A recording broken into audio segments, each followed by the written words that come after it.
Justin Trudeau's tenure. Pannu's aide was arrested last year as well in connection with an attack on a Hindu temple. Tens of thousands of people protest across Italy. The demonstrations were to denounce the genocide in Gaza. It also included transport strikes and port blockades. This comes as France and other countries prepare to recognize a Palestinian state at the United Nations General Assembly. Rome has said that it will not do so for the time being.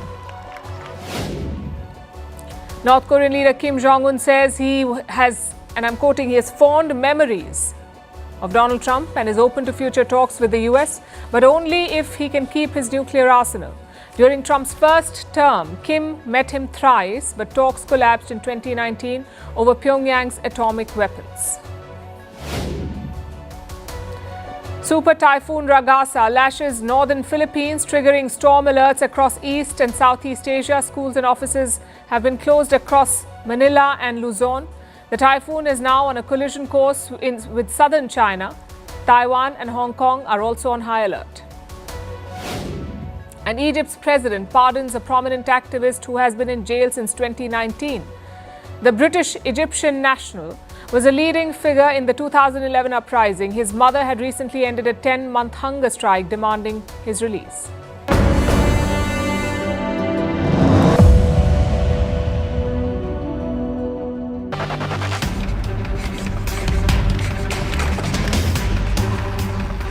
Is raise the fee that companies pay to sponsor H-1B applicants to $100,000. You hire Americans.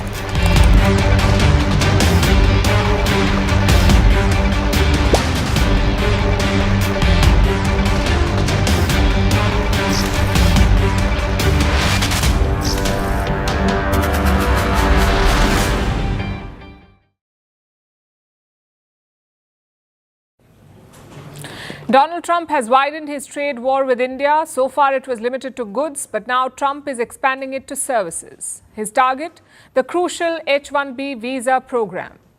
Trump has imposed a hefty fee on this visa, $100,000 per person.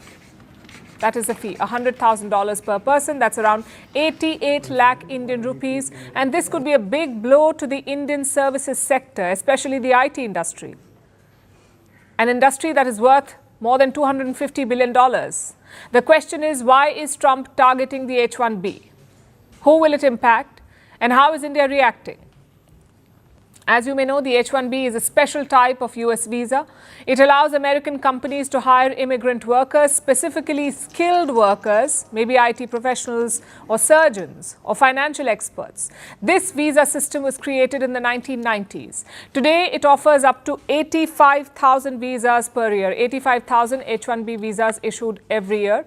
And Indians dominate this field. Around 71% of the H-1B recipients are Indians. China comes second, with 12% of visas going to the Chinese, and this system has helped both sides. Indian professionals get more job opportunities, US companies get efficient labor. So why is Trump targeting it? Let me quote from his executive order. The H-1B visa program has been deliberately exploited to replace rather than supplement American workers with lower paid, lower skilled labor. The large-scale replacement of American workers through systemic abuse of the program has undermined both our economic and national security. As always, it's an exaggeration. Yes, there have been complaints about the H-1B, but a national security threat? Well, that's just rhetoric. This move is more political than strategic. Trump's MAGA base has always complained about the H-1B. It ties into their long-standing complaint that foreign workers are replacing American workers, that immigration is costing American jobs. It's a complaint with obvious racist undertones. We saw that earlier this year. Hardcore MAGA groups asked Donald Trump to ban the H-1B. But newer Trump supporters pushed back. The likes of Elon Musk and Vivek Ramaswamy, they pushed back, and we thought that conversation was behind us. But suddenly it's back in the news. Maybe it's a distraction from the whole tariff fiasco, or maybe from the Epstein files backlash. Whatever the reason, Trump has put the focus back on H-1B, and yet he has not banned the program. He's not scrapped it. He has only curbed it. If you want an H-1B visa, you must now pay $100,000. So companies will think twice before hiring. Should we pay $100,000 to bring foreign talent? Or should we just hire Americans? The country would rather not have to pay $100,000, but they'd rather, how do you do that? You hire Americans. So there's an incentive to hire American, but there may be instances where it's better off doing it through expertise or whatever it may be. But they're both unbelievable, whether it's a gold card or anything else that we talked about today. Let's focus on that fee. Before Sunday, before this announcement, the H-1B cost was $2,000 to $5,000. Now it has been raised to $100,000. And how often do you have to pay this? Just when you apply, every year, or every time you renew your visa? That became a new point of confusion. While announcing it, Trump's Commerce Secretary was very clear. He called it an annual fee. Well, they're $100,000 per year. That's the policy here, $100,000 a year for H-1B visas, and all of the big companies are on board. Renewals, first times. The company needs to decide, do they want, is that person valuable enough to have $100,000 a year payment to the government? The whole idea, it's annual, and it's for total. It can be a total of 6 years. So $100,000 a year. Not once, not twice. The Commerce Secretary said it 4 times. He called the fee an annual payment. He also said it would apply to visa renewals. But hours later, the White House issued a clarification. They highlighted 3 key points. Number 1, this is not paid annually. The $100,000 is a one-time fee. Number 2, those who already have the H-1B need not worry. Even if you're outside the US, relax. You won't be charged $100,000 to re-enter America. And 3, this applies only to new visas. It will not apply when you try to renew your H-1B if you're a current visa holder. Now, this confusion is strange. Either the Commerce Secretary was unaware of the rule, which is not a good look at all, or the White House backtracked after the backlash, which is also not a good look. Either way, this is a significant move. Maybe it's part of Trump's America First agenda. But the fact is, India will be caught in the crossfire. New Delhi has reacted to the statement. Let me quote from India's reaction. Skilled talent mobility and exchanges have contributed enormously to technology development, economic growth and wealth creation in the United States and India. This measure is likely to have humanitarian consequences by way of the disruption caused for families. So India has made 2 points. 1, the H-1B system is not a one-sided system. It created wealth in America as well. And number 2, this will have humanitarian consequences. In fact, India's Commerce Minister went a step ahead. He said some countries were scared of Indian talent. Bharat से व्यापार बढ़ाना चाहते हैं, संबंध सुधारना चाहते हैं, थोड़ा बहुत हमारे टैलेंट से डरते भी हैं, उससे भी हमें आपत्ति नहीं है। हमारा टैलेंट भारत आके यहाँ इनोवेट करे, यहाँ डिजाइन करे और हमारी अर्थव्यवस्था तेजी से आगे बढ़ेगी। The markets have reacted too. Like I said, India's IT firms have depended on this visa, so their shares plunged earlier today. Infosys was down around 2.5%. TCS lost almost 3%. Wipro was down more than 2%, and Tech Mahindra also around 3% down in today's trade. So the market verdict is quite clear. They're spooked by Trump's new order. The question is, what happens next? Well, there's a legal question mark over this order. On paper, only the US Congress can change visa rules. Then how did Donald Trump do it? By citing a so-called national security threat. So chances are this rule will be challenged in American courts. And we'll have to see how that goes. Plus, a lot depends on how US firms react. $100,000 is not a lot of money, especially for companies dealing in AI or semiconductors. Their output may justify the cost. But non-tech companies may have to rethink. like hospitals or research facilities. Their bottom lines may not be able to absorb this cost. The next couple of weeks will give us more clarity. Let's see how companies react.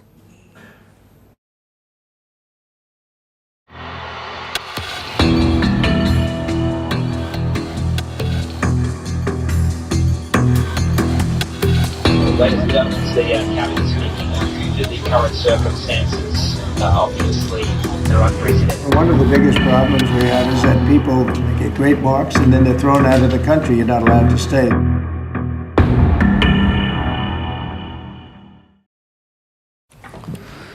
The past 48 hours have been chaotic. Trump's visa announcement set off panic. The first signs were visible at airports. Take a look at this. Ladies and gentlemen, the Cabinet speaking due to the current circumstances. Obviously, that are unprecedented for us here at Emirates. We are aware that a number of passengers do not wish to travel with us, and that's perfectly fine. All we ask is that if you wish to offload yourself, you do so. These passengers had boarded their flights, but many wanted to get off. They feared that if they leave the US, they may not be able to return, so they disembarked. Many of them were Indian H-1B visa holders. This is what Trump's move has done. It has disrupted lives and families, and it has rattled businesses. We'll start with the ones that are the worst hit. Broadly, three categories of people: students finishing their degrees in the US, workers who were directly recruited from India, and those who have petitions in US courts. These are workers who are not currently in the US, but they had filed petitions in courts for a visa. They're waiting to hear back. These three groups of people will face the biggest challenge going forward. Now, what about those who already have an H-1B visa? Those who are already living in the US on this visa. For now, they are safe. At least that's what the White House said over the weekend. There is no change in their visa status. The Trump administration says these people can travel freely, but their lawyers are advising against travel. They say the language of Donald Trump's orders is unclear, so why take the risk? Do not travel. In fact, some companies have issued advisories. They have asked their staff to not travel at all. This includes the likes of Amazon and Microsoft. They fear that the rules may not be applied uniformly at airports across America, which brings us to the companies that will be hit. Take Amazon. This year, they got 10,000 H-1B visas. Amazon got 10,000 visas for its people. Let's assume that they have to pay $100,000 for each visa now. At this rate, Amazon will have a visa bill of $1 billion. It's prohibitive. And it's not just American companies who will bear the brunt. Even Indian companies face extra costs. Take TCS, for example, Tata Consultancy Services. It is one of India's biggest IT companies. This year, it got 5,500 visas. TCS got 5,500 visas. If they seek a similar number next year, their visa bill will touch $550 million. Again, it's unsustainable. It will bleed India's IT sector. Like I said, as of today, the sector is worth more than $250 billion, and half of their revenue comes from the US. This business is now under threat. It was already under strain. Indian firms had started hiring locally in the US. I'm talking about companies like Infosys, Wipro, Tech Mahindra. They had started hiring locally even before Trump changed visa rules. Because H-1B visas are limited, these companies filled many roles with local hires in the US. And now, as they face higher visa costs, they may have to cut back on hiring or take up fewer projects. Industry body NASSCOM has issued a warning. It says the new rules could lead to project delays and rising costs. And the bigger impact will be on the students in the US. 1 out of 4 international students in America are Indians. And many of them apply for the H-1B visa. They spend enormous amounts of money to study in the United States. Tuition fee alone can cost anywhere between $50,000 and $100,000. An H-1B visa is their path to a job and a future. Now that path has been blocked. Although experts say they still have some options. They could apply for a different category of visa like OPT, optional practical training. This allows students who graduate from an American university to work in the US for up to 3 years, and while they're on the OPT visa, they can try their luck with the H-1B. They can also consider a different pathway, like seek an H-1B by applying for a position at an American university or a research body. Usually there is no cap on H-1B visas there, but those roles are limited. So competition will be fierce. Long story short, if you want to work in the US, you are in for tough days ahead. Trump's order is expected to face legal challenges. His opponents are already preparing lawsuits. They argue that the president cannot change the H-1B system. Only the US Congress can. But until the courts decide, there will be chaos.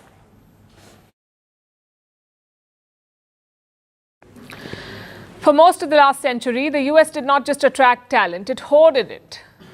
For some of the world's best minds, the United States was the endgame, a land where ambition met opportunity. Why?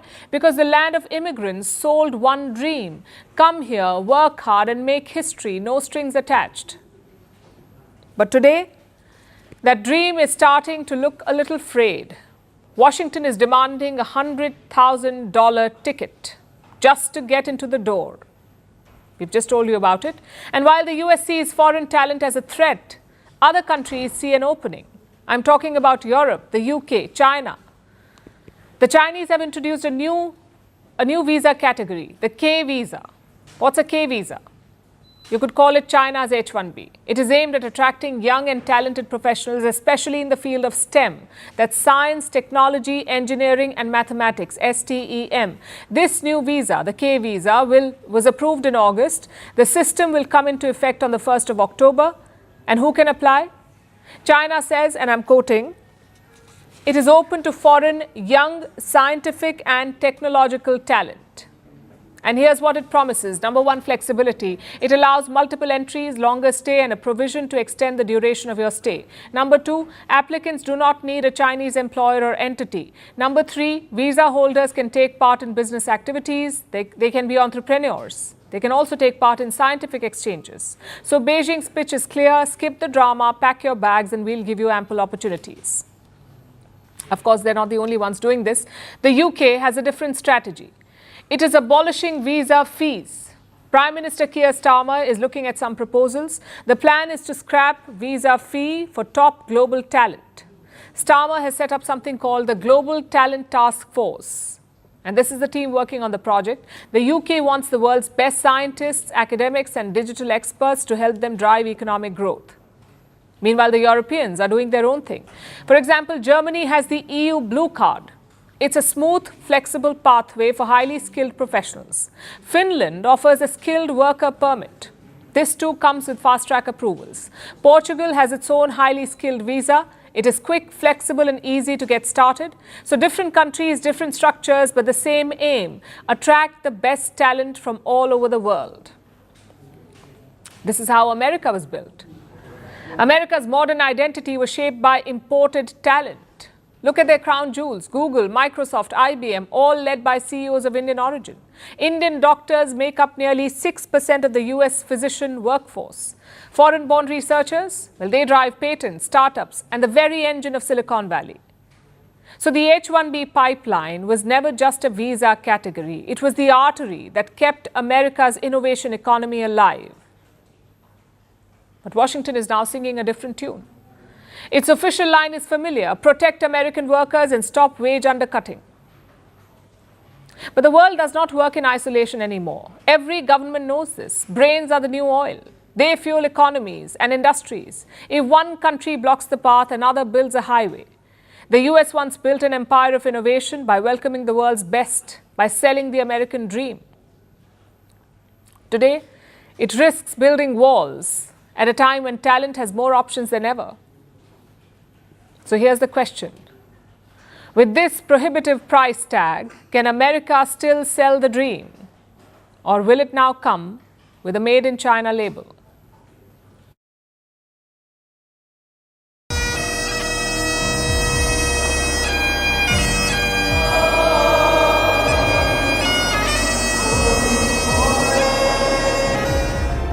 He's a martyr now for American freedom. That young man, I forgive him.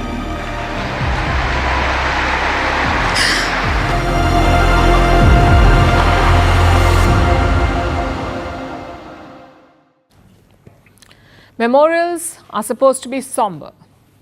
They're about loss and remembrance, but Charlie Kirk's memorial in Arizona was something else. It was a funeral service, a revival, and a political rally all at once. Charlie Kirk was shot dead earlier this month. We told you all about it. He was an American conservative activist, an ally of US President Donald Trump, and a very controversial man. On September 10th, he was shot dead at a university in Utah in front of thousands of people. A 22-year-old student has been charged with his murder. The news of his death sent shockwaves through American politics, and yesterday his supporters filled a football stadium. This was in Arizona. The stadium can hold 63,000 people. That's the capacity, 63,000. Every seat is said to have been filled. People gathered to remember him and to show the strength of the movement he built. The security was very heavy. Crowds arrived hours early, and the scene looked more like a mega church service than a memorial. It was quite a sight. Christian rock bands performed. Supporters wore red, white, and blue. Some carried wooden crosses, others waved different signs. So the blend of memorial service and politics was clear to see, and it set the tone for what was to come. Take a look.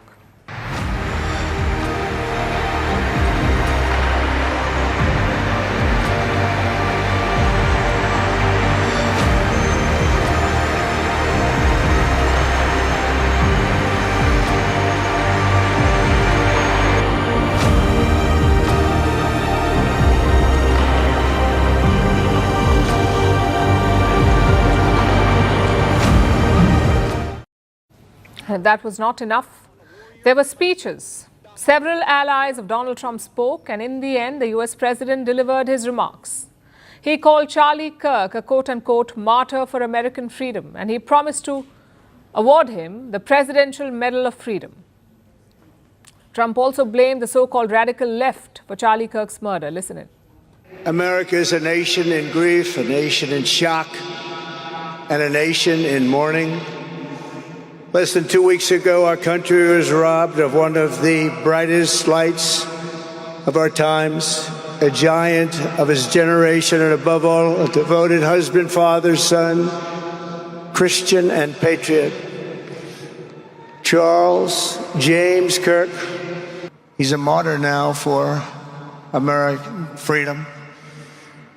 I know I speak for everyone here today when I say that none of us will ever forget Charlie Kirk, and neither now will history.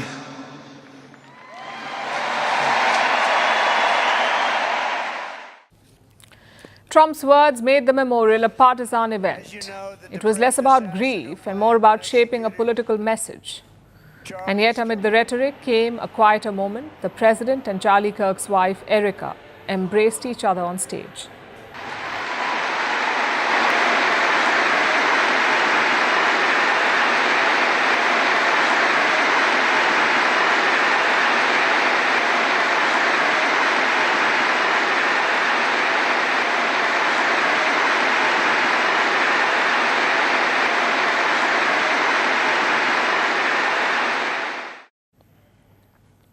So while Trump talked politics, Erica Kirk struck a different note. She spoke about continuity and forgiveness. She said she would even forgive the man accused of Charlie Kirk's murder. On the cross, our Savior said, that young man, on the cross, our Savior said,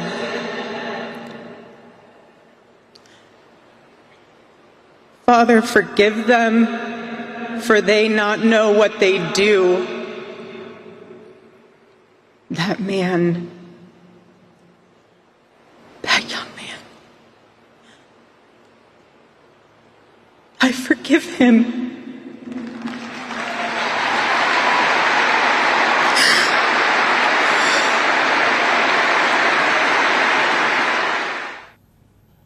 Many others spoke, but one speech stood out, the one delivered by Donald Trump's son. His name is Donald Trump Jr. He declared, "We are all Charlie." He even impersonated his father and joked about the president's anger over his posts on social media. I'm not widely known for being a sentimental guy. Anyone who's seen me on social media knows I'm far more likely to crack a joke or get myself in trouble for posting some grossly inappropriate memes than I am to shed a tear. I know this because I've even gotten the call from that guy a couple times. You know, Don, you're getting a little aggressive on social media, Don. Relax.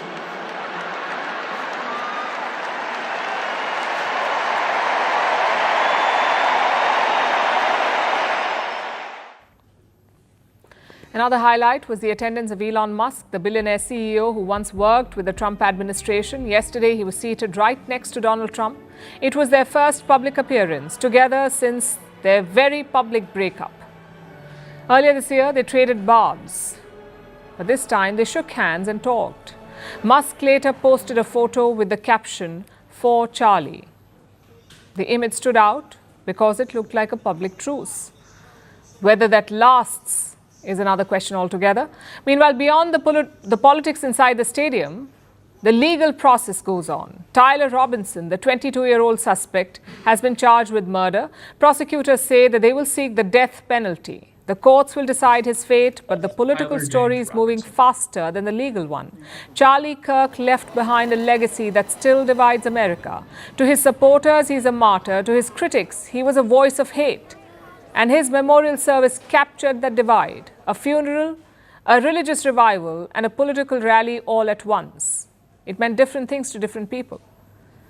For US President Trump, it was a platform to blame his opponents. For his supporters, it was a show of unity and power. And for America, it was a reminder of how politics and violence often collide with deadly consequences.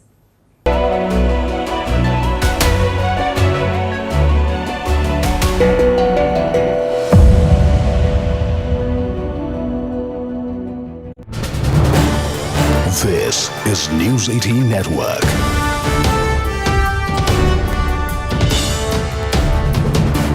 India's largest news network. Patnaik ji राज्य के लोकप्रिय युवा मुख्यमंत्री पेमा खांडू जी, केंद्रीय मंत्रिमंडल के मेरे सहयोगी किरण रिजिजू, राज्य सरकार के मंत्रीगण, संसद में मेरे साथी नाबब रेबिया जी, तापिरगांव जी, सभी विधायक साथी, अन्य जनप्रतिनिधिगण, अरुणाचल के मेरे प्यारे भाई और बहनों, बॉम्येरुंग,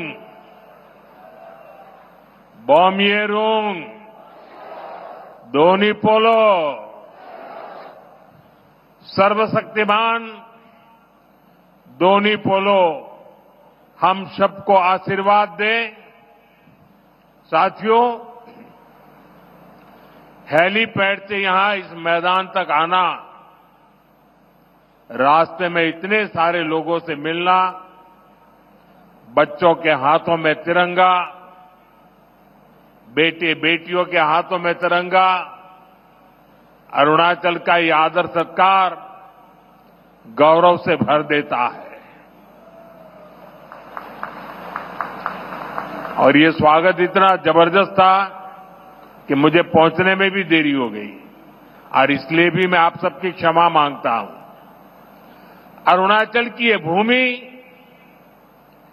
उगते सूर्य की धरती के साथ ही देशभक्ति के उफान की भी धरती है, जिसे तिरंगे का पहला रंग केसरिया है, वैसे ही अरुणाचल का पहला रंग केसरिया है। यहां का हर व्यक्ति शौर्य का प्रतीक है, सादगी का प्रतीक है, और इसलिए अरुणाचल तो मैं कई बार आया हूं, राजनीति में सत्ता के गलियारों में नहीं था तब भी आया हूं, और इसलिए यहां की ढेर सारी यादें मेरे साथ जुड़ी हुई हैं। और उसका स्मरण भी मुझे बहुत अच्छा लगता है। आप सभी के साथ बिताया हर पल मेरे लिए यादगार होता है। आप जितना प्यार मुझे देते हैं, मैं समझता हूं जीवन में इससे बड़ा कोई सौभाग्य नहीं होता है। तवांग मठ से लेकर नमसाई के स्वर्ण पगोड़ा तक अरुणाचल शांति और संस्कृति का संगम है। मां भारती का गौरव है। मैं इस पुण्य भूमि को श्रद्धापूर्वक प्रणाम करता हूं। साथियों, मेरा यहां आज अरुणाचल आना तीन वजहों से बहुत विशेष हो गया है। पहला तो ये कि आज नवरात्रि के पहले दिन मुझे ऐसे सुंदर पर्वतों के दर्शन करने का सौभाग्य मिला। नवरात्र में आज के दिन हम मां शैलपुत्री की पूजा करते हैं और शैलपुत्री वो प्रयागराज पर्वतराज हिमालय की ही बेटी है। दूसरी वजह ये कि आज से देश में नेक्स्ट जनरेशन जीएसटी रिफॉर्म्स लागू हुए हैं। जीएसटी बचत उत्सव की शुरुआत हुई है। त्योहारों के इस मौसम में जनता जनार्दन को ये डबल बोनांजा मिला है। और तीसरी वजह है आज के इस पावन दिन अरुणाचल में विकास के ये ढेर सारे नए प्रोजेक्ट्स। आज अरुणाचल प्रदेश को पावर, कनेक्टिविटी, टूरिज्म और हेल्थ सहित अनेक सेक्टर से जुड़े प्रोजेक्ट मिले हैं। ये बीजेपी की डबल इंजन सरकार के डबल बेनिफिट का बेहतरीन उदाहरण है। मैं अरुणाचल वासियों को इन प्रोजेक्ट्स की बहुत बहुत बधाई देता हूं। यहां मंच पर आने से पहले मुझे यहां छोटे मोटे सब व्यापारियों से बातचीत करने का अवसर मिला। उनकी दुकानों में उनके प्रोडक्ट्स देखने का अवसर मिला और उससे भी ज्यादा मैंने उनके उत्साह को अनुभव किया, उनके उमंग।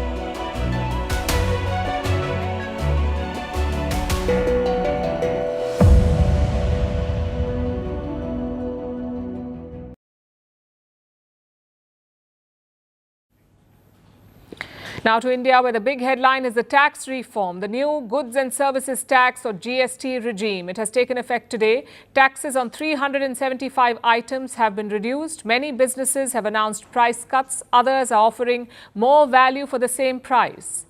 But this story is bigger than discounts. GST revenues are the backbone of India's states. Maharashtra's economy rivals South Africa. Tamil Nadu's income is on par with Vietnam. Uttar Pradesh's population matches Brazil. Together, 5 states generate half of India's output. With GST 2.0, their revenues could rise further. Our next report tells you how this reform could supercharge India's states.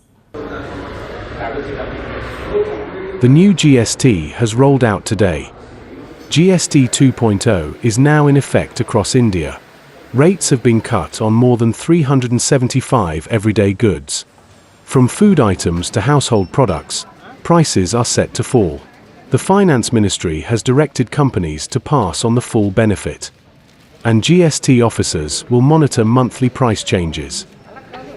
The goal is simple: cheaper goods for families and more ease of business for companies. In the run-up, companies moved early. Some gave steep discounts. Others offered vouchers or added more product at the same price. From today, more firms are expected to follow, which means lower prices are here to stay. Prime Minister Narendra Modi called it the GST Savings Festival. In a letter to the nation, he said lower GST rates mean more savings for every household. ये reform Bharat की growth story को accelerate करेंगे, कारोबार को और आसान बनाएंगे, निवेश को और आकर्षक बनाएंगे और हर राज्य को विकास की दौड़ में बराबरी का साथी बनाएंगे. But the impact of GST 2.0 goes beyond cheaper goods. It goes into the heart of India's economy, the states. India is a union of states, and each state is a major economy on its own. Maharashtra, for example, produces goods and services worth 35 trillion rupees a year. That is nearly $400 billion. This is according to data from last year. So if Maharashtra were a country, its economy would be the 40th largest in the world, roughly the size of South Africa. And Maharashtra is not alone. The next four largest states, Gujarat, Tamil Nadu, Karnataka, and Uttar Pradesh, each have economies close to 25 trillion rupees. That's about $300 billion. Each one of them is the size of Portugal. Together, these 5 states drive more than half of India's economic output. They rival entire countries, and they show why GST collections matter so much. Take Tamil Nadu. Its per capita income is equal to Vietnam's. Take Uttar Pradesh. Its population is almost the size of Brazil. Take Karnataka and Gujarat. Their economies are larger than many European nations. This is the scale of India's federal economy. South and West India hold a third of the population, but they generate more than half the national output. GST 2.0 promises to lift their consumption further. According to a CRISIL report in July this year, the 18 largest states together make up over 90% of India's GDP. These states earned over 37 trillion rupees in revenue in FY25. That is expected to rise to nearly 40 trillion rupees in FY26. Revenue growth is likely to climb from 6.6% to between 7 and 9%. The rise will come from steady GST inflows and from central devolutions and grants. In short, GST is not just a tax. It is the lifeblood of state. For businesses, GST 2.0 means smoother compliance. For consumers, it means more savings. And for states, it means higher revenues. Small dealers and enterprises have flagged some transitional issues, especially with unused input tax credit. But early signs suggest companies are passing on benefits quickly. The festive season adds momentum. Cheaper goods could trigger higher demand, and that demand should potentially feed state revenues. India is often seen as one economy, but in reality, it is many economies stitched together. Together, they shape the nation's economic destiny. GST 2.0 gives them a stronger base to grow from. If GST 2.0 succeeds, consumption will rise, revenues will climb, and states should have more money to spend on welfare, infrastructure, and services. For families, it means cheaper shopping baskets. For businesses, more ease of trade. And for states, hopefully, more stability in their finances.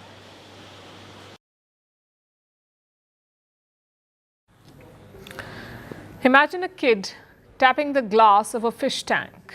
Not smashing it, not breaking it, just tapping on the glass.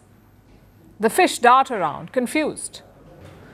This is what Russia is doing to the NATO right now. On Friday, 3 Russian MiG-31 fighter jets entered Estonian airspace. They stayed for 12 minutes. In response, NATO scrambled jets, and this led to widespread panic. It was a very clear provocation. It was definitely meant like this, and that's why we are calling as well Article 4 political consultations, that if you put everything together, what has happened during the last couple of weeks, I mean as well the attacks against Poland with 19 drones. So this is already a systematical NATO test. And that's why we asked that NATO allies. This is not an isolated incident. It is part of a long pattern. First, it was Poland, then Romania, and now Estonia. All of them are NATO countries. So why is Putin tapping NATO's glass? What does he want? And what happens if the tank finally cracks? We'll start with Estonia. Like I said, 3 Russian jets entered the Estonian airspace. This was over the Gulf of Finland. Now you can see the map here. These jets remained in the Estonian airspace for 12 minutes. Estonia is a very small country. So 12 minutes is quite a long time. You can cover a good chunk of their territory in this period. Estonia detected the Russian jets. It had Italian F-35 fighters stationed in the country. It also had Swedish and Finnish planes. They were part of the NATO Air Force. Together they scrambled jets. And soon the Russian fighters were forced to flee. If Russian fighter jets entering to the NATO airspace, so it is a threat. And also NATO responded in a very adequate ways. NATO fighters went up, and of course we had all the readiness to respond. But yes, happily they were escorted after 12 minutes out from NATO airspace. Estonia has now called for consultations under NATO's Article 4. Article 4 allows any NATO country to call a meeting. It is invoked when a member feels threatened. It's serious, but not as much as Article 5. Article 5 is the Mutual Defense Clause. It says an attack on one NATO member is an attack on all. Nonetheless, a meeting under Article 4 is significant. It's a signal. It's a way of saying that this cannot be business as usual. It is clear that Russia is testing how far they can go. And we had very intensive discussions about the international situation and also regarding Russia's actions, really. And of course, our plea is also to the countries that have more close relationship with Russia is to really call them on stopping this. And what is Russia saying? Well, Moscow has obviously denied it. It says its jets flew over neutral waters of the Baltic Sea. So this was not an incursion. In fact, the Kremlin has accused NATO of false allegations. It says this is a way to flame tensions. We have never heard the Estonian side mention that they possess any such objective control data. That's why we consider such claims to be empty, unfounded, and part of a completely reckless campaign to escalate tensions and provoke a confrontational atmosphere. It is not the first time that this has happened. In the last 2 weeks, this is the third such incident. The first was in Poland, where Russian drones entered the airspace. Then there was Romania. Its airspace was also breached by Russian drones. And now it is Estonia. This time it's Russian jets. Like I said, all of these are NATO countries. Estonia was also part of the former Soviet Union. Together, they make up the eastern flank of NATO. So is this a threat to NATO?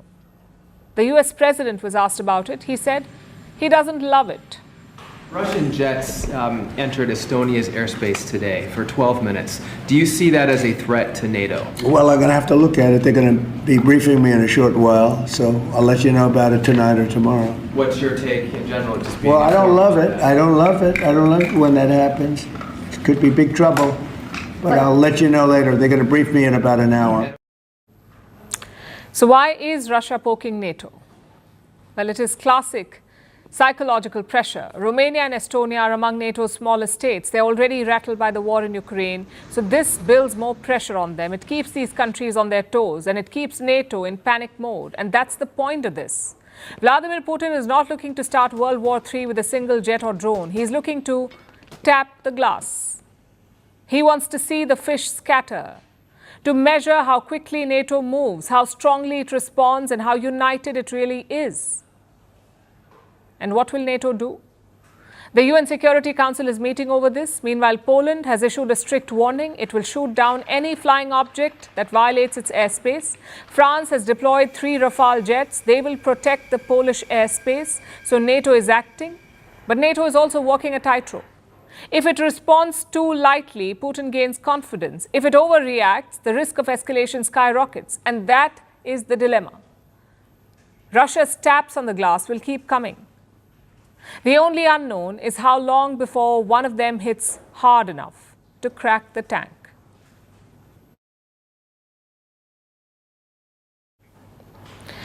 Our next story tonight takes us to Pakistan. A village in Khyber Pakhtunkhwa has been bombed. Homes have been reduced to rubble. Several people, including children, have been killed. Local reports say it was an airstrike. They point to the Pakistan Air Force and their Chinese-made JF-17 fighter jets.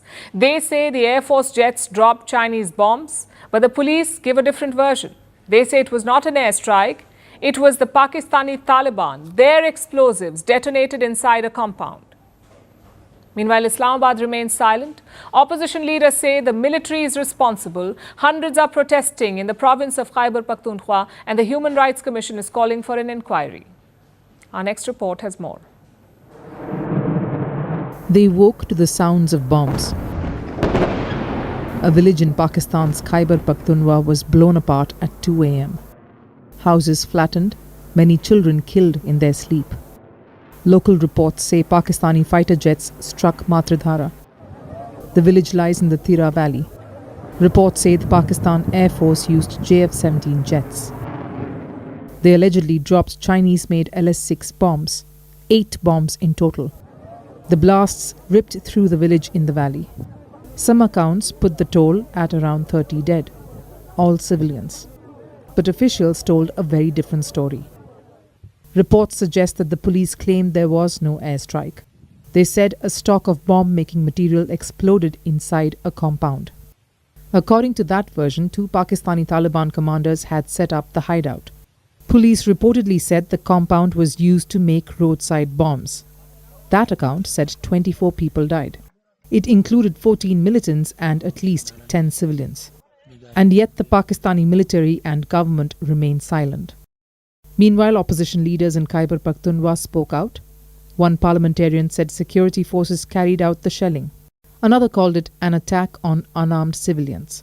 Soon after, protests erupted in the Tira Valley. Hundreds of people marched against the military. They demanded accountability. They called for justice for the victims. The Human Rights Commission of Pakistan also reacted.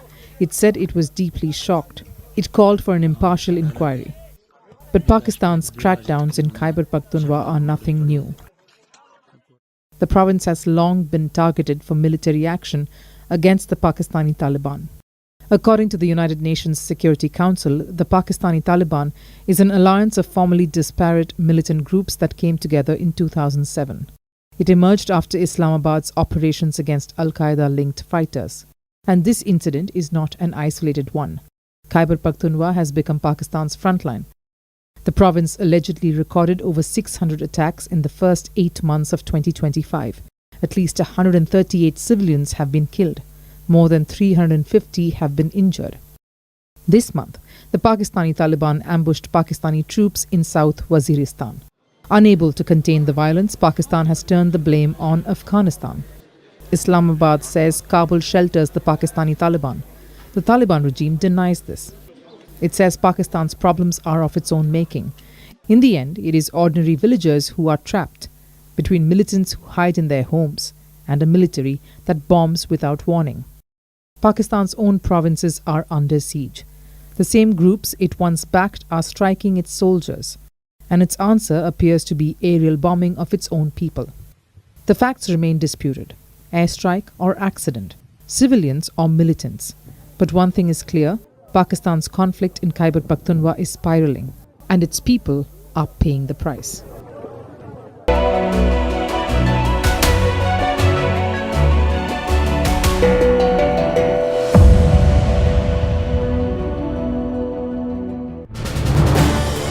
This is News 18 Network.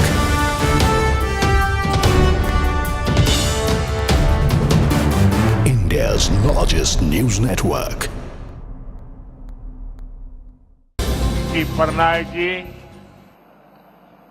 राज्य के लोकप्रिय युवा मुख्यमंत्री पेमा खांडू जी, केंद्रीय मंत्रिमंडल के मेरे सहयोगी किरण रिजिजू, राज्य सरकार के मंत्रीगण, संसद में मेरे साथी नाबब रेबिया जी, तापिरगांव जी, सभी विधायक साथी, अन्य जनप्रतिनिधिगण, अरुणाचल के मेरे प्यारे भाई और बहनों, बॉम्येरुंग, बॉम्येरुंग, दोनी पोलो, सर्वशक्तिमान दोनी पोलो हम सबको आशीर्वाद दे। साथियों,